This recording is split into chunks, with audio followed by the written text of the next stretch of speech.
আপনি দেখছেন news now, আমরা জানি কোনটা খবর। अगरतला के लोगों के लिए तास नदी के पानी के उपयोग के संबंध में बांग्लादेशी सरकार को एक प्रस्ताव प्रस्तुत किया गया है। मुख्यमंत्री डॉक्टर मानिक शाह ने विवेकानंद टाउनशिप प्रोजेक्ट का औपचारिक उद्घाटन करते हुए यह बात कही।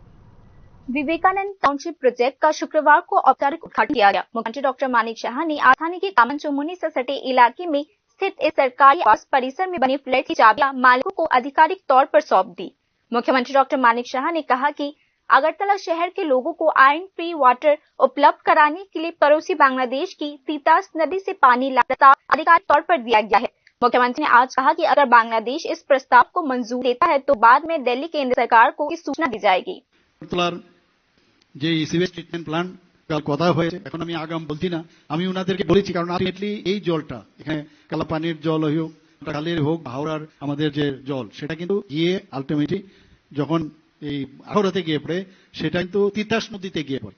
আমি ওনাদেরকে বললাম যে আমার তো তিতাস নদী সম্পর্কে আমার খুব ভালো ধ্যান ধারণা আছে, কারণ এটা যদি আমরা নরসিংগড়ের কাছে আমরা যাই, নরসিংগড় থেকে একদম কাছে এই যে তিতাস নদী, তো আমি ওনাকে বললাম যে আমাদের আগরতলা শহরের জন্য আমি প্রস্তাব রেখেছি।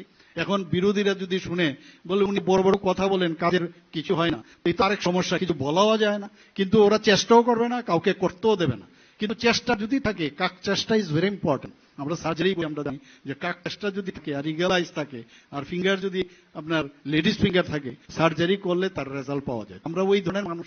তো আমি বললাম যে এই যে আপনার তিতাস নদী যেটা, সেটা যদি আগরতলা যে আমাদের 51টা যে ওয়ার্ড আছে তার জন্য এই জল আপনারা সাপ্লাই করতে পারবেন কিনা, জাস্ট আমি ওনাদেরকে একটা অফার দিলাম। যদি আপনারা রাজি থাকেন, এইভাবে তো কেউ কোনোদিন ভাবেনি।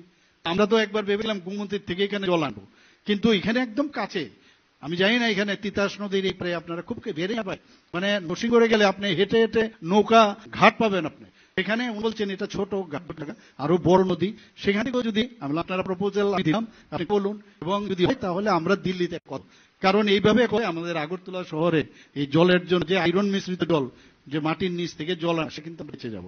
তো আইয়াতে মাননীয় প্রধানমন্ত্রীজি বারবার বলছেন যে এখন প্রতিটা মানুষ উই হ্যাভ টু ড্রিম, আর স্বপ্ন না দেখলে কোনোদিন কিছু হবে না। তো এটা আমাদের স্বপ্ন, চেষ্টা করছি, যদি হয় তো আমরা যাবো, যে জলটা আনবো হয়তোবা তারও আমরা যেমন ওনাদেরকে জন্য আমরা করছি, আমরাও যখন জলটা আসে তার পরিশ্রিত করে সেইভাবে সুয়েজ ট্রিটমেন্ট করে বারবার 3বার যদি এরকম করা যায়, আগরতলা শহরের জন্য অন্তত পক্ষে এটা একটা ইতিহাস হয়ে থাকবে। এখন বলছি দেখা কি হয় आगामी दिन। इस अवसर पर बोलते हुए मुख्यमंत्री डॉक्टर मानिक शाह ने यह भी कहा कि केंद्र सरकार का ध्यान इस और आकर्षित किया गया है कि राज्य के बुनियादी ढांचे विकास के लिए खुले बाजार से उधार लेने पर कोई सीमा नहीं लगाई जानी चाहिए। আমরা সবাই জানি আমাদের একটা মানে ক্যাপিং দেওয়া আছে, আমরা বেশি লোন আমরা নিতে পারবো না, তার জন্য বাইরের থেকে প্রায় 4000 3 বছরের জন্য আমাদের উপর ক্যাপিং দেওয়া হয়েছে। বাইরে থেকে এক্সটার্নাল এডেড কোন প্রজেক্ট বা যাই হোক তার লোন আমরা এর বেশি নিতে পারবো না। আমরা বলেছি আমাদের বহু ডেভেলপমেন্ট সমস্যা হয়, কারণ মেইনল্যান্ড ভারতবর্ষের বহু মেইনল্যান্ড আছে, সেখানে ক্যাপিং নেই।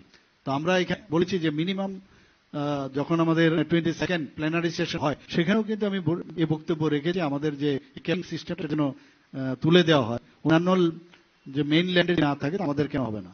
তো 10,000 কোটি টাকার আমরা সেই দাবি আমরা রেখে। मुख्यमंत्री डॉक्टर मानिक शाह ने कहा कि काटाखाल से पानी को बांग्लादेश पहुंचने से पहले शुद्ध करने के लिए एक सीवेज सिस्टम विकसित किया जा रहा है। आगे धर्मनगर, अगरतला और उदयपुर में सैटेलाइट टाउनशिप्स डेवलप की जाएंगी। वर्तमान में ईस्ट वेस्टर्न का निर्माण किया जा रहा है। मुख्यमंत्री डॉक्टर मानिक शाह आज बताया कि गोरखा बस्ती में पूर्वोत्तर क्षेत्र की सबसे बड़ी 16 मंजिला बहुमंजिला इमारत निर्माण किया जा रहा है। भगत सिंह रेसिडेंस के सामने 216 फ्लैट का एक टाउनशिप विकसित की जा रही है। मुख्यमंत्री डॉक्टर मानिक शाह ने आज बताया कि परियोजना का निर्माण कार्य जल्द ही पूरा हो जाएगा। 2022 से शुरू होने वाले विवेकानंद टाउनशिप प्रोजेक्ट में कुल 40 फ्लैट की चाबियां संबंधित लोगों को सौंप दी गई। ये टाउनशिप प्रोजेक्ट निम्न आय वर्ग को किफायती फ्लैट उपलब्ध कराने के उद्देश्य से सेंट्रल फंडिंग से विकसित की जा रही है, जिसका निर्माण कार्य Tripura urban planning and development authority द्वारा प्रबंधित किया जा रहा है। Bureau report news now.